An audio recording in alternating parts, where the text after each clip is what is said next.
Hello everyone, JR10 Desert Gold. I recently came by a YouTube video from Clawhammer and they were presenting highlighting their new 6.5 gallon stainless steel fermenter. And when I went to their website just to get more information on it, I realized that it's way out of my budget anyway.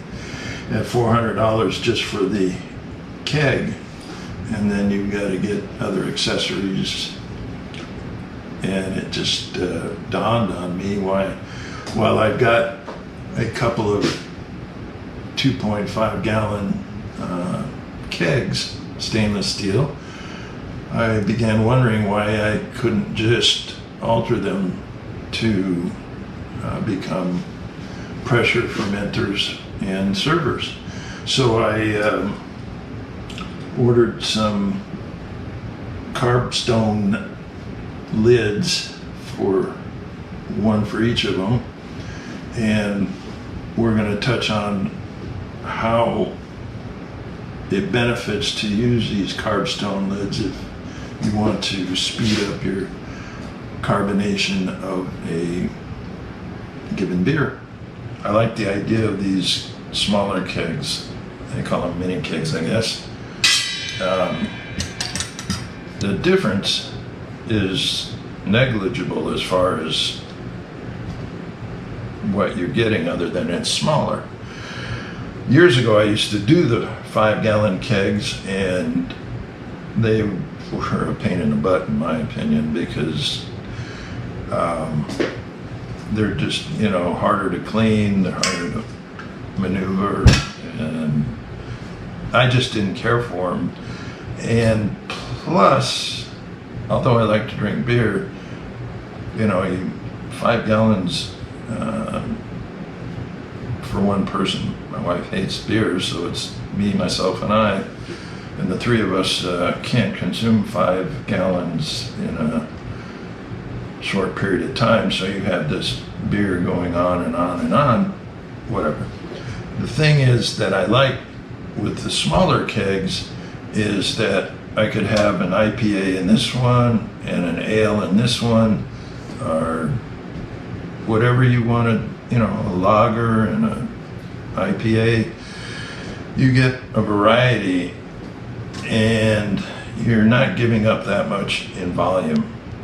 I find that, 2.5 gallon, well, actually when you're brewing 2 gallon kits, you're leaving headspace for the fermentation, which becomes even more important when you start adding pressure to it.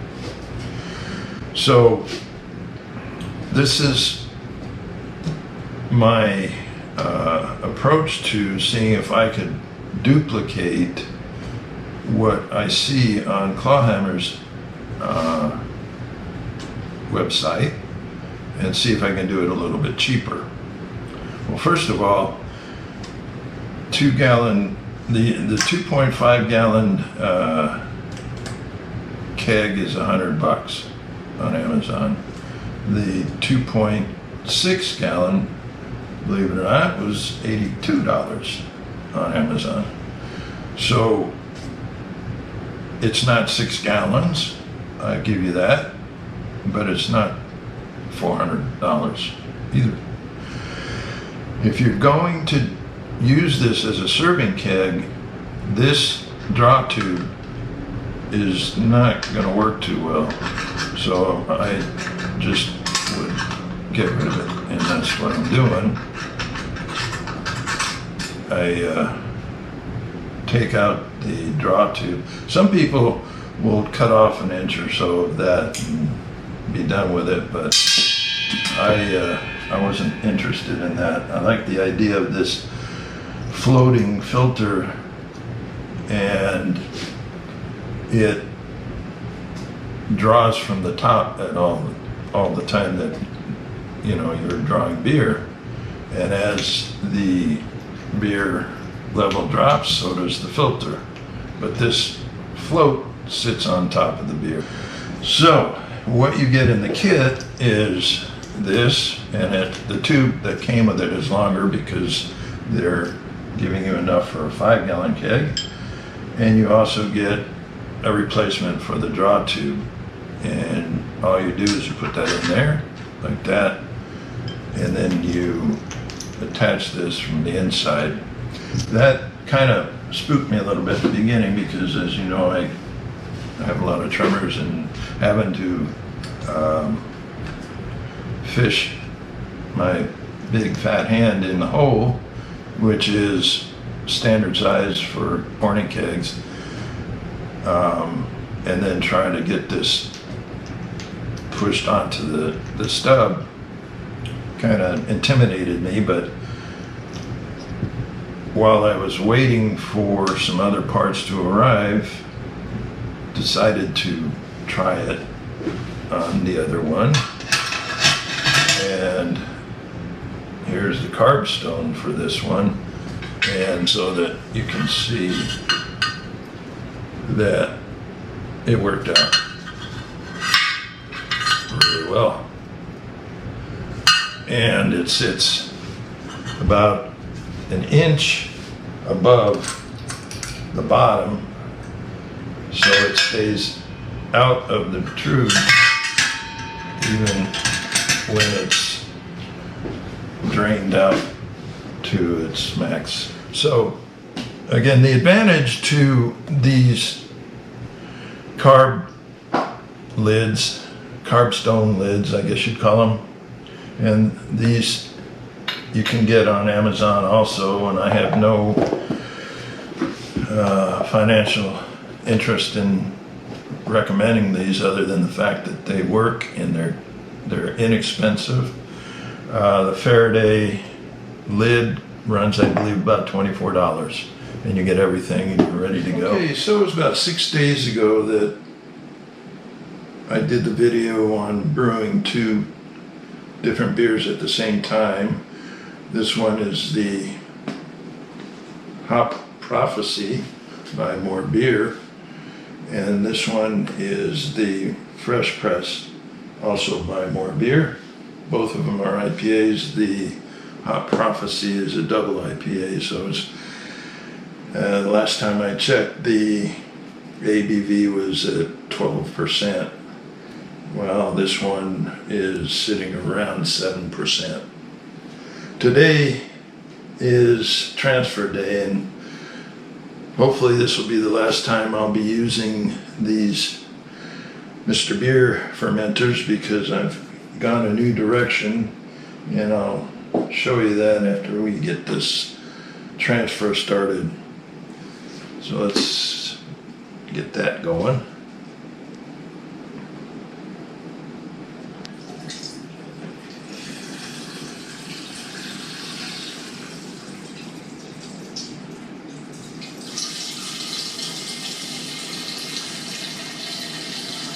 You can see the beer is a little more concentrated in that one. Different colorations on the 2 different beer flows, but we're going to drain everything into these kegs. This keg here is a 2.6 gallon keg, and this keg here is a 2.5 gallon keg. Okay, so last night I chilled down both kegs to 34 degrees.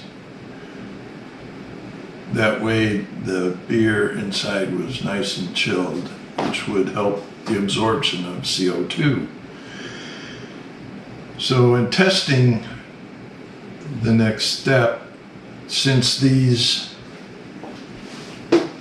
the 2 kegs were already fermented in the Mr. Beer fermenters, all I had left to do was to carbonate them, and that's where this carb stone idea is going to hopefully shine through.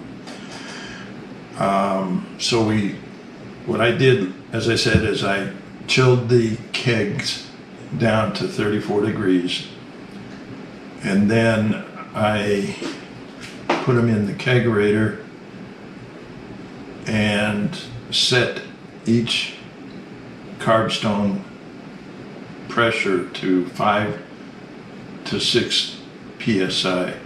I wanted to see if we could get a very nice carbonation at that low of a pressure. So I went ahead and I set it at between 5 and 7, I guess, psi, and let it do its thing overnight. So we're going to go check and see how this all turned out. Okay, so I've got both kegs in the kegerator, and they're both set up, ready to go. So let's see if I'm gonna enjoy this. This one is the fresh press. Let's see how this one.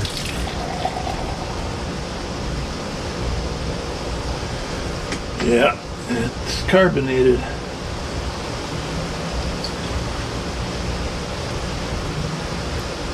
And this is just over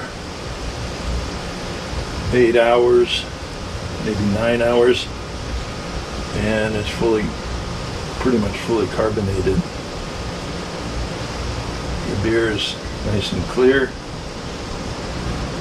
And this one is the Hot Prophecy.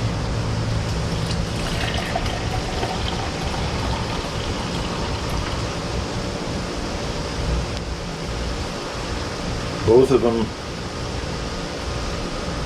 are doing very well, considering right now it's 115 degrees, and it's all this poor little kegerator can do to keep the beer at a respectable temperature. And I think it's doing rather well, considering. Oh, the Hot Prophecy. That's some good stuff.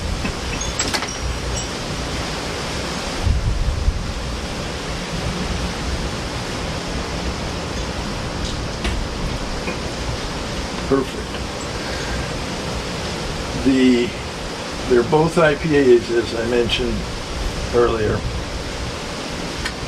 The fresh press is about 7% ABV, and it's got a different citrus profile than the Hot Prophecy. This is more grapefruit forward, whereas this has more of an orangey and tangerine type citrus flavor going. Both of them are wonderful IPAs, and they're going to work real nicely in this type of hot weather. Refreshing and crisp.